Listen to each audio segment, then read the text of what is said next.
નમસ્કાર, હું પ્રવીણ. શું ખેડૂતો સાથે મધ્યસ્થીના નામે ખેલ થઈ ગયો અથવા તો ખેલ પાડી દેવાયો? આ સવાલ કચ્છથી લઈને ગાંધીનગર સુધી ચર્ચાઈ રહ્યો છે. કેમ કે 12 જાન્યુઆરીએ જે કિસાન સંઘ આંદોલન કરવાનું હતું, 12-14 જેટલી માંગો સરકારે માની છે. આશ્વાસન સાથે કિસાન સંઘનું જે પ્રદેશ નેતૃત્વ છે તેને પ્રેસ કોન્ફરન્સ કરી, પરંતુ એ માંગમાં ખરેખર સ્થિતિ ગળે ઉતરી એવી ન હતી. 12 ડિસેમ્બરે 7 કલાક સુધી કચ્છનો નેશનલ હાઈવે જામ કર્યા બાદ તંત્ર ઘૂંટણીએ પડ્યું એવી સ્થિતિ હતી.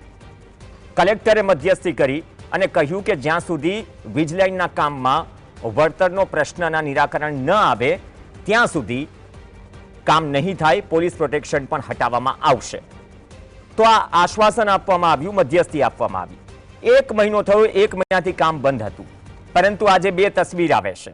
2 તસવીર આવશે, પણ એ પહેલા કચ્છની તસવીર જોઈ લઈએ.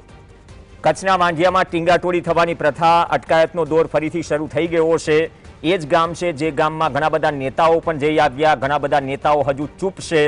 ઘણા બધા નેતાઓએ નિવેદનમાં લપેટવાળી કરી, પરંતુ પાછળથી કંપનીને કામમાં ઢીલ આપી દેવાય. સવાલ 20 જિલ્લાઓનો છે અને સ્થાનિકો પણ પૂછી રહ્યા છે કે અમારે આ સિવાય બીજું કામ છે કે નહીં, અથવા તો કચ્છ પોલીસને આના સિવાય બીજું કામ છે કે નહીં. આજના દ્રશ્યો છે અને આજના દ્રશ્યોમાં સૌથી મોટો સવાલ એ ઉઠે કે કિસાન સંઘે જે મધ્યસ્થી કરી હતી એ મધ્યસ્થી મુજબ શું મધ્યસ્થીમાં તમામ નિરાકરણ આવી ગયું? એ નિરાકરણ આવ્યા બાદ શું વળતરનો પ્રશ્ન છે તેનું સમાધાન થઈ ગયું? તો હવે 2 તસવીર દેખાશે. આ મુદ્દો માત્ર કચ્છ પર તો પૂરતો નથી. એક તરફ કેટલી બેઠક કરી, ખેડૂતો સામે અધિકારીની જે બોલતી બંધ છે એ સવાલ છે, અને બીજી તરફ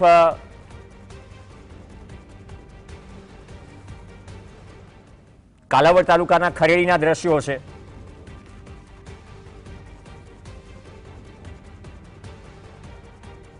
આ બંનેમાં તસવીર એક જ કોમન છે. પહેલામાં મધ્યસ્થી હવામાં, એટલે કે કચ્છના વાંઢિયામાં, અધિકારી પાસે પણ જવાબ ન હતો, બાઇટ ભરેલી છે. અને બીજી તરફ જે કામ થઈ રહ્યું છે, જેટકોનું કામ થઈ રહ્યું છે, કાલાવડ તાલુકાનું ખરેડી બહુ મોટું ગામ છે, ત્યાં કહી રહ્યા છે કે ભાઈ મને માત્ર નોટિસ મળી છે ને તમે કામ શરૂ કરી દીધું.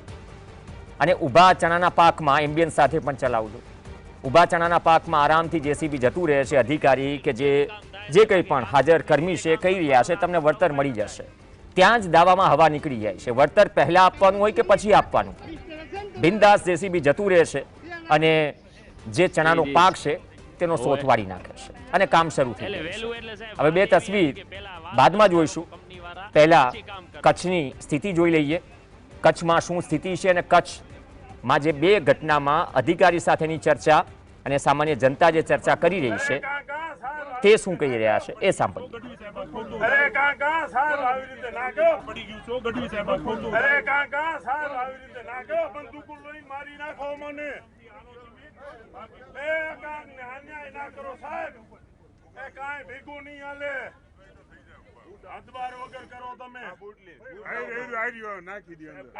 બસ ડિટેન કરવા ખેડૂતોને કોઈ જાતની ડાયરેક્ટ અમારે ઢસડપટ્ટી જ કરવાની આવીને સાહેબ તમારે તો કયા કાનૂનમાં આવે? તમારા વિડીયો વાળાને પૂછે કે ભાઈ તમે ક્યાંથી આવો, કોણ છો, એ બોલે નહીં, કાંઈ જવાબ ના દે અમાને. તમે કઈ જવાબ ના દો, કઈ અમાને ના કહો. ખેડૂતને કેટલાથી હેરાન થવાનું આવી રીતે? આવો ગઢવી સાહેબ તમે પોલીસ બોલાવે, પ્રમુખ સાહેબ દેવજીભાઈ.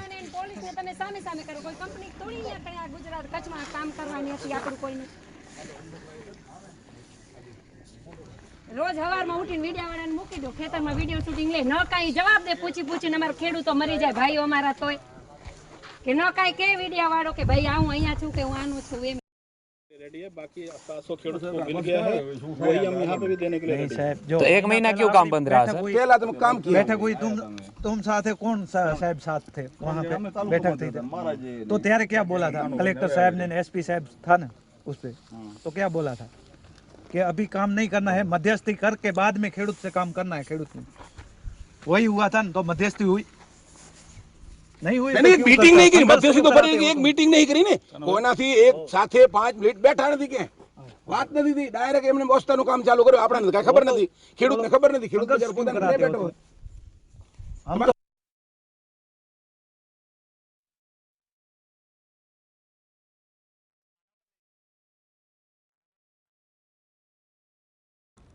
કાલાવડમાં જે સ્થિતિ ઊભી થઈ છે ખરેડીમાં, ઘણું બધું ઉથલપાથલ થઈ જાય આમ પણ વીજલાઇનના કામમાં થઈ રહ્યું છે. એક તરફ વાઢિયા છે, વાઢિયાનું ચેપ્ટર પત્યું. હવે કાલાવડની વાત કરીએ.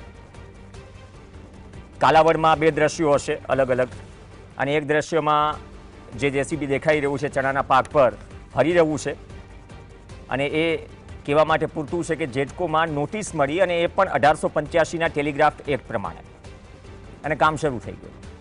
તો ત્યાં શું કહેવું છે તે પણ સાંભળી લઈએ.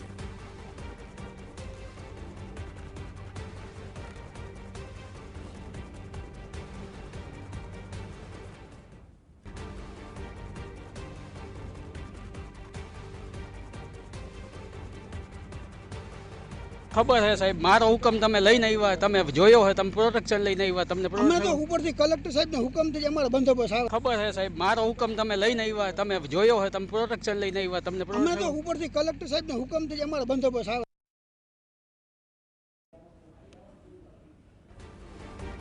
ચલો, પ્રયત્ન કર્યો કે કિસાન સંઘના નેતાઓને અને અન્ય જે લોકોને કોલ કરવામાં આવે કે સ્થિતિ શું છે, પણ સ્થિતિ તમારી સામે છે.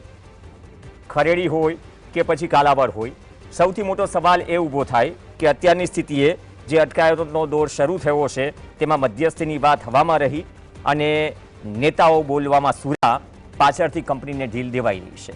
કિસાન સંઘ જે કહી રહ્યું છે તેની પણ વાત કરી લઈએ, કેમ કે 12 ડિસેમ્બરે કલેક્ટરની હાજરીમાં જે મધ્યસ્થી થઈ હતી તેના જજાગરા ઉડી ગયા. હવે મધ્યસ્થીનું કામ પૂર્ણ થયું છે કે નહીં, આજે પણ સવાલ છે.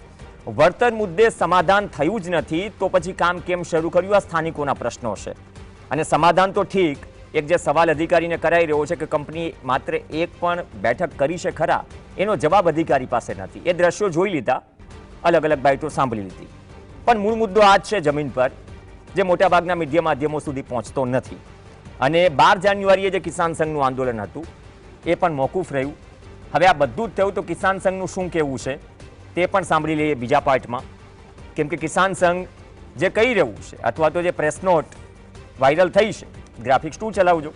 કિસાન સંઘ કહી રહ્યું છે કે અમને જે મધ્યસ્થી કરવામાં આરએસએસના નેતાઓ હોય, કિસાન સંઘના કાર્યકર્તાઓ હોય, આ બધા જ હોય, આ બધાની હાજરીમાં હવે કિસાન સંઘે શું કહ્યું એ ચાલી રહ્યું છે. તો 5 કે 6 ગ્રાફિક્સ ઘણું બધું કહી જાય છે. કરમણભાઈ ગાગલ જે કચ્છ જિલ્લાના કિસાન સંઘના પ્રમુખ છે, તેને સોશિયલ મીડિયામાં મૂકેલો લેટર કલેક્ટરને સંદર્ભીને એ કહી રહ્યા છે કે કિસાન સંઘના અગ્રણી, સંઘના કાર્યકર્તાઓ પોલીસ સાથે રહીને જે મધ્યસ્થી કરવામાં આવી, રસ્તો કઢાયો હતો, નિરાકરણ ન આવે ત્યાં સુધી કામ બંધ રાખી પોલીસ પ્રોટેક્શન આપવાનું આશ્વાસન અપાયું હતું. અમે કલેક્ટરને આશ્વાસન અમને કલેક્ટર આપ્યું, પણ ઇન્ટરેસ્ટિંગ વાત એ છે કે મજૂરો અને પોલીસ સાથે કામ શરૂ થઈ ગયું. અને કહી રહ્યા છે કે અમે કલેક્ટર કચેરીએ ગયા રૂબરૂ મળવા તો કલેક્ટર હાજર ન હતા, એડિશનલ કલેક્ટર રજા ઉપર હતા. તાત્કાલિક પોલીસ પ્રોટેક્શન હટાવી કામ બંધ કરાવવામાં આવે તેવી માંગ કરવામાં આવી છે. તો સ્થિતિ બદલી શું? 3 મહિના આંદોલન ચાલ્યું, અટકાયતોનો દોર રોજે રોજ ચાલ્યો, બાદમાં કિસાન સંઘ અને ખેડૂતોએ કંટાળીને રોડ બ્લોક કર્યો, નેશનલ હાઈવે 7 કલાક, કલેક્ટરે મધ્યસ્થી કરી, 1 મહિનો કામ બંધ રહ્યું. પછી એ જ સ્થિતિ ઊભી થઈ જે 1 મહિના પહેલા હતી. એ કચ્છનું વાંઢિયા હોય કે રાપરનું કોઈ ગામ હોય, કે પછી જામનગર જિલ્લાના કાલાવડ તાલુકાનું ખરેડી ગામ. શું આ જ રીતે સમાધાન આવશે, અથવા તો મધ્યસ્થીના નામે શું ખેડૂતો સાથે ખેલ થઈ ગયો છે? આ સવાલ ઘણા બધા છે, પણ સવાલનો જવાબ આપવા માટે કિસાન સંઘના નેતાઓ હાલ મિટિંગમાં વ્યસ્ત છે, કોઈ કાર્યક્રમમાં વ્યસ્ત છે. પ્રયત્ન કર્યો હતો કે 10 મિનિટ જોડાઈ જજો, પરંતુ પ્રદેશ નેતૃત્વથી લઈને જિલ્લા સ્તરે શું રણનીતિઓ ઘડાઈ રહી છે એનો જવાબ કદાચ એ આપી શકે. પણ એક વાત બહુ ક્લિયર છે કે શું કિસાન સંઘ સાથે કલેક્ટરે જે વાયદો કર્યો હતો તેમાં ખેલ થઈ ગયો, કે ખેલ ખેડૂતો સાથે થઈ ગયો છે? ખેલ શાના માટે થયો છે? અને આ ખેલ થયા પછી ફરીથી શું કિસાન સંઘ હુંકાર ભરશે કે ફરી એક વખત ગાંધીનગરમાં તંબુ તાણીશું? કેમ કે સવાલ 20 જિલ્લાઓનો છે, કામ થઈ રહ્યું છે, પણ તેમાં નિયમો નેવે મુકાઈ ગયા છે. કેમ કે જે નોટિસ હતી ખરેડીની તે 1885 ટેલિગ્રાફ એક્ટ પ્રમાણે હતી, જેનો વિરોધ પર દક્ષિણ ગુજરાત હોય, કચ્છ હોય કે સૌરાષ્ટ્ર હોય ઉઠતો આવ્યો છે. જોઈએ કે ખરેખર આ ખેલમાં પડદા પાછળ છે કોણ અને કોઈ ખોખારો ખાઈને હજુ પણ શું બોલે છે કે નહીં. બ્રેક માટે રોકાઈશું. બ્રેક બાદ અન્ય સમાચાર.